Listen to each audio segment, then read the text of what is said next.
बिस्मिल्लाहिर्रहमानिर्रहीम। अस्सलाम वालेकुम नाज़रीन, आप यूट्यूब चैनल देख रहे हैं। मैं इमरान खान हूँ। ये दुनिया जो है ना, वो इसका एक धोखा है और वो अब खुल के सामने आ रहा है, क्योंकि इसराइल इस वक्त लड़ रहा है। और जब इसराइल लड़ रहा होता है तो फिर इंसानी हकूक़ की बात नहीं हो सकती, फिर आज़ादी इज़हार राय की बात भी नहीं हो सकती, क्योंकि इसराइल लड़ रहा होता है उस वक्त। मैं कुछ ऐसी चीज़ें जो आज़ादी इज़हार राय के जो अलमबरदार हैं उनकी असल शक्ल आपको दिखाता हूँ कि इस वक्त क्या हो रहा है। और कुछ नई डिटेल्स हैं इसराइल के बारे में, हमास के बारे में, अल-कुद्स के बारे में और फ़लस्तीनियों के बारे में, और 2014 की जंग का क्या डाटा था वो भी आपके साथ शेयर करूंगा। और इसराइल को हाल में क्या नुकसान हुआ है और किस किस्म की धमकी अब हमास ने उनको दी है, ये चीज़ें मैं आपके सामने रखता हूँ। और तैयब उर्दगान ने एक नया मिशन पकड़ लिया है। क्या वाकई तैयब उर्दगान अपनी फ़ौज को लेकर इसराइल के साथ एक जंग करेंगे? ये सूरत हाल भी आपके सामने मैं रख देता हूँ। एक तो आज़ादी इज़हार राय के जो अलमबरदार हैं ना, वो खामोश हैं और बेगैरती की उन्होंने चादर ओढ़ी हुई है। आंखें, कान और मुंह उनके बंद हैं, क्योंकि इस बार आज़ादी सहाफ़त पर जो हमला हुआ है ना, वो इसराइल ने किया है और यहूदियों ने किया है और गज़ा में किया है। अल जल्ला टावर है वहाँ पे, इसके अंदर अल जज़ीरा का दफ्तर है। AP यानी एसोसिएटेड प्रेस, दुनिया का एक मोतबर बहुत बड़ा नाम है खबरों के हवाले से, उनका दफ्तर है। और दीगर बहुत सारे मीडिया हाउसेस के दफातर वहाँ पे उस टावर के अंदर मौजूद थे। इसराइली फ़ौज ने धमकी दी। उन्होंने कहा कि 1 घंटे का वक्त है, इसको खाली करो। हम अल जज़ीरा समेत जितने मीडिया हाउसेस वहाँ पे हैं उनको निशाना बनाने वाले हैं। यानी कहकर मारा है, ये भी नहीं कि वो अचानक कोई बम फेंक रहे थे, कोलेटरल डैमेज हो गया। यानी अमेरिका तो ये कहता है ना कि हमने मारना था तालिबान को तो बच्चे 7 मारे गए, हमने मारना था अफगान तालिबान को तो आम शहरी जो हैं वो 7 मारे गए, तो उसको वो कोलेटरल डैमेज कहते हैं। इसके ऊपर उन्होंने एक फ़िल्म भी बनाई है कोलेटरल डैमेज के ऊपर, अब वो आप देख सकते हैं, हॉलीवुड ने बाकायदा बनाई है फिल्म। तो ये तो कोलेटरल डैमेज भी नहीं कह रहे, तो कहते हैं हमने कहा कि हम अल जज़ीरा को और मीडिया हाउसेस को निशाना बनाएंगे। कोई नहीं बोला, पूरी दुनिया में से किसी ने नहीं रोका। अल जज़ीरा ने तमाम तंजीमों को मैसेजेस किए, सबको बताया गया, बाकी मीडिया हाउसेस ने भी बताया कि इनको रोकें, 1 घंटे का टाइम दे रहे हैं, ये बिल्डिंग तबाह करेंगे।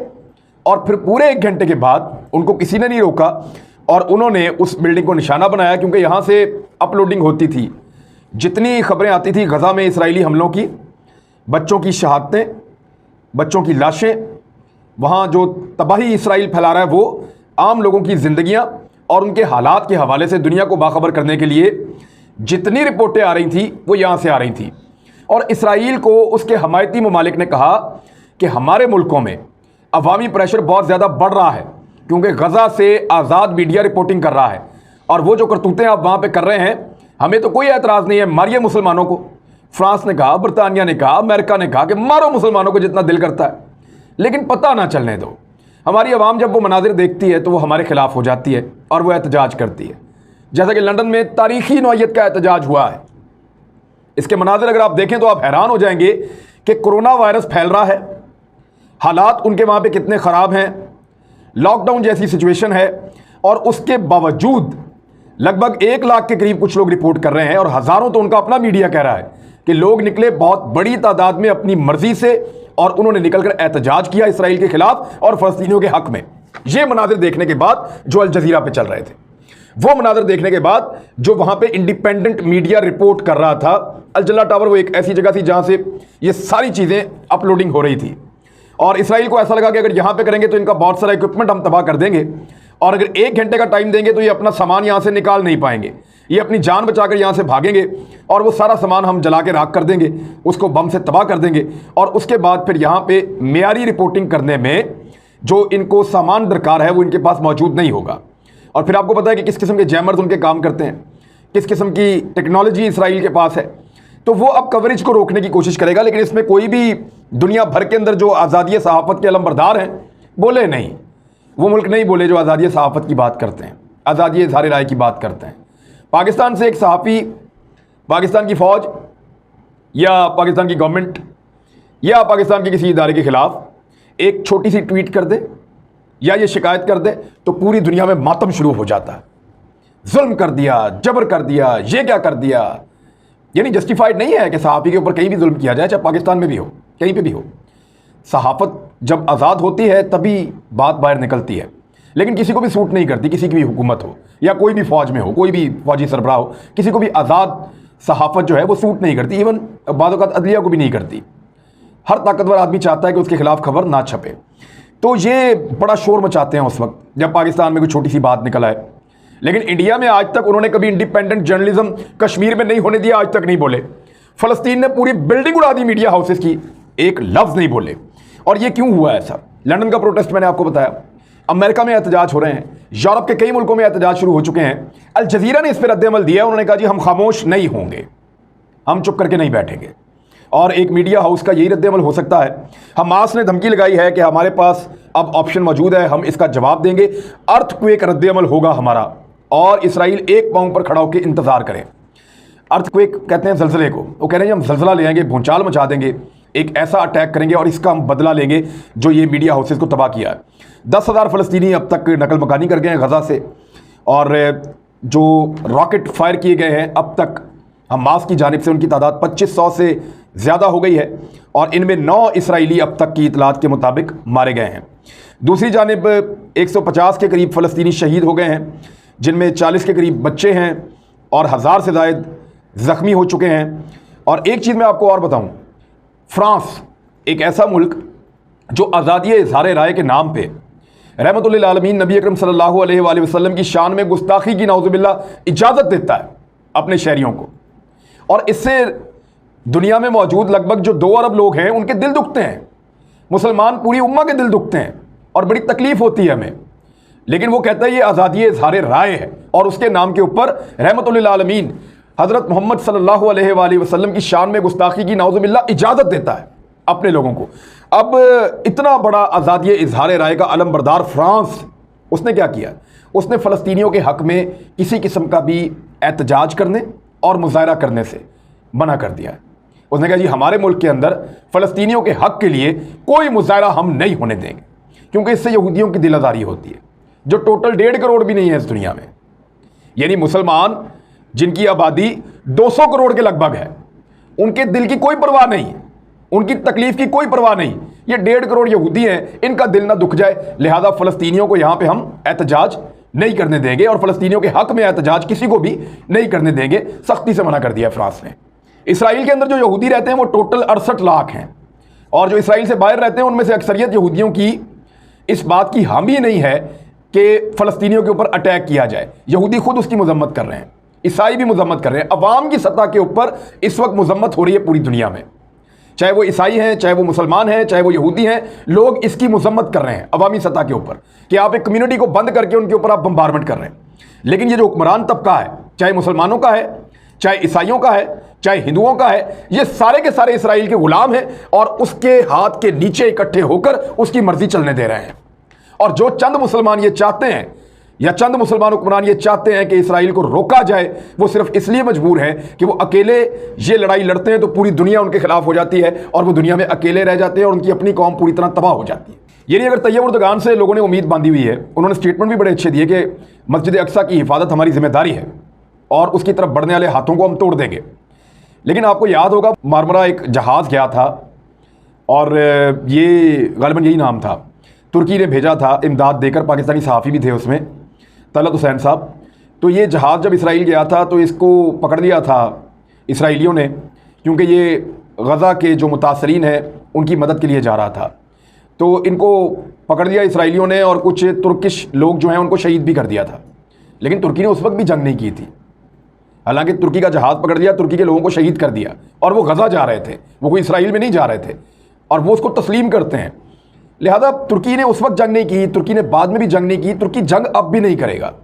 वो तब तक जंग नहीं करेगा जब तक कि इसराइल तुर्की के ऊपर अटैक नहीं कर देता। क्या इसके इम्कानात हैं? फिलहाल ऐसा नहीं लगता कि इसराइल तुर्की के ऊपर अटैक करेगा।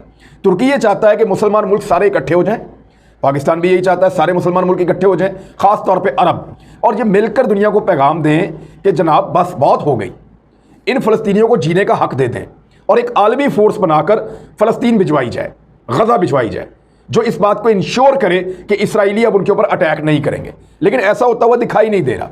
अमेरिका का एक ख़ुसूसी नुमाइंदा है हादी अमर, वो पहुंचा है तिल अबैब, और उसने कहा कि जंगबंदी के लिए अपना किरदार हम अदा करेंगे। जो बाइडन ने भी बात की है, और यहाँ फ़लस्तीनियों के सरबराह से भी बात की है, और बात की है इसराइलियों के सरबराह से भी, और कोशिश कर रहे हैं कि इस लड़ाई को रोका जाए।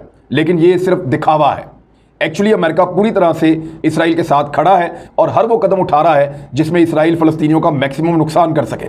दूसरी जानिब ईरान जो है वो खुफिया तौर पर तो मदद करता है, यानी अलकुदस के जो रहनुमा हैं उन्होंने भी रब्ता किया है, इस तरह अलकुदस फोर्स है उनकी ईरान की, उसके रहनुमा ने रब्ता किया है हमास के सरबराह से, और वो दूसरी मरतबा ये रब्ता हुआ एक हफ़्ते में। और ईरानी वज़ीर ख़ारजा ने ऑस्ट्रिया का दौरा भी मनसूख कर दिया क्योंकि ऑस्ट्रिया इसराइल का साथ दे रहा है और उनके साथ खड़ा हो गया, इज़हार यकजहती किया है, लिहाजा उन्होंने वहाँ जाने से इनकार कर दिया। तो ये ईरान साथ देता है जितना हो सकता है मैक्सिमम, लेकिन उसके अपने ऊपर पाबंदियाँ हैं और वो भी अकेला इस जंग में नहीं कूदना चाहता। देखिए, कुछ लोग मुझे ये कह रहे थे कि 313 ने मुकाबला किया था जंग बदर में। आपको पता है उस वक्त उनके सिपह सालार कौन थे?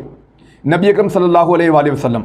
उन 313 के अंदर कितने ज़बरदस्त फाइटर्स थे आपको पता है? वो उस दौर के बेहतरीन लड़ाई लड़ने वाले लोग थे।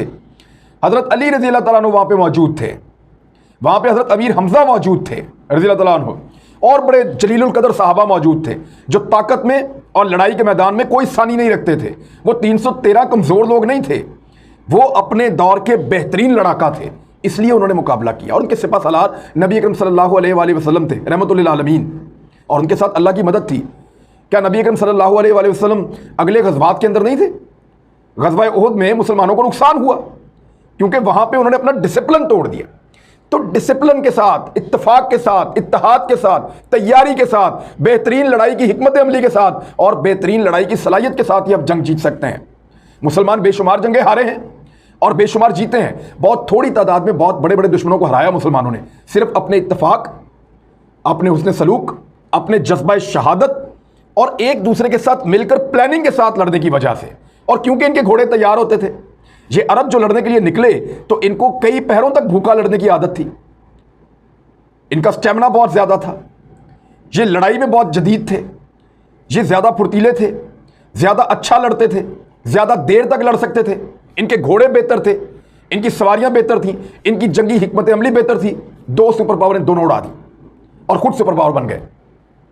रोमन पर्शियन दोनों अंपायर फारग कर दी। वो तभी फारग की थी जब आपस में इत्तेफाक था और बेहतरीन तैयारी थी। क्या आज मुसलमानों की तैयारी है नेटो के मुकाबले में? हमारे पास उनके जैसे हथियार हैं, हमारे पास उनके जैसे तैयारी। में डरा नहीं रहा आपको, मैं जंग से नहीं डरा रहा आपको, हमें ये जंग लड़नी चाहिए। मुसलमानों को मिलकर इसराइल को सबक सिखाना चाहिए, फिर देखे जाएंगे जो नताइज होंगे। मैं इस बात का कायल हूं, मैं आपके साथ खड़ा हूं। लेकिन क्या मुसलमानों की जो पूरी उम्मत है वो इस वक्त उतनी ताकतवर है जितनी माजी में होती थी? हमने साइंस छोड़ दी, हमने टेक्नोलॉजी छोड़ दी, हमने मैदान जंग की तरबियत उस तरीके से हासिल नहीं की, हमने आपस में इत्तेफाक और इत्तेहाद छोड़ दिया। भाई 200 करोड़ के करीब हमारी आबादी होने को है, लेकिन इसके बावजूद लोग हमसे डरते ही नहीं हैं, और वो लगभग 1.5 करोड़ हैं, दुनिया सारी उनसे डरती है। तो फ़र्क किस बात का है? तालीम का, टेक्नोलॉजी का, साइंस का, मईशत का, दौलत का, इत्तेफाक का, प्लानिंग का, हिकमत अमली का, ये सारी चीज़ों का फ़र्क है। अगर ये सारी चीज़ें हम करें तो दुनिया इसराइल को घास भी नहीं डालेगी और हमारा सिक्का चलेगा इस दुनिया में। मेरी ये ख्वाहिश है कि ये होना चाहिए। इस्राएली मीडिया ने एक दावा किया है कि वो हमास के दुनिया भर में मौजूद ठिकानों को अब निशाना बनाएंगे, और ये इशारा ईरान और तुर्की की तरफ भी हो सकता है।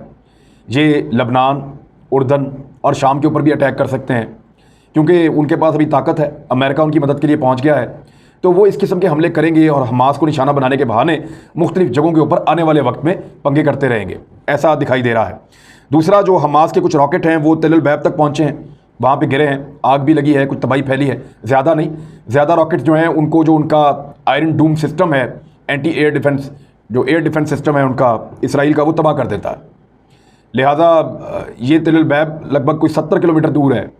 अगर इसका फासला आप नापें तेल बैब का गज़ा से, तो ये 70 किलोमीटर दूर है। फासला तो ज़्यादा नहीं है, इतने फासले तक रॉकेट चला ही जाता है। लेकिन असल बात यह है कि जो सिस्टम है एयर डिफेंस का इसराइल का, आयरन डूम, वो ब्रीच हो रहा है और उसमें नकब लग रही है और वो बार बार नाकाम हो रहा है। यानी ऐसा है कि वो ज़्यादातर मिसाइलों को रोक लेता है, रॉकेट्स को रोक लेता है, लेकिन कुछ को वो नहीं भी रोक पा रहा। तो ये एक बड़ा सवालिया निशान है उनके डिफेंस के ऊपर, क्योंकि उन्होंने दावा किया था कि हम कोई भी अटैक अपनी सरजमीन तक नहीं आने देंगे। और जो 2014 का डाटा मैंने आपसे कहा था आपको बताऊंगा, इसकी तफसीलात बाद में आपके सामने रखूंगा। 50 दिन लड़ाई हुई थी 2014 में गज़ा और इसराइल के दरमियान, और उस लड़ाई में 2251 फ़लस्तीनी शहीद हुए थे, जिनमें 1462 सिविलियंस थे, जबकि टोटल 73 इसराइली मारे गए थे, जिनमें 6 उनमें सिविलियन थे और 67 जो हैं वो उनके फ़ौजी थे। तो ये 2014 में हुआ था। तो अगर अब भी ये होना है तो फिर इस जंग को अभी रुक जाना चाहिए, अभी रुक जाना चाहिए, या फिर मुसलमान इकट्ठे हों और जवाब दें।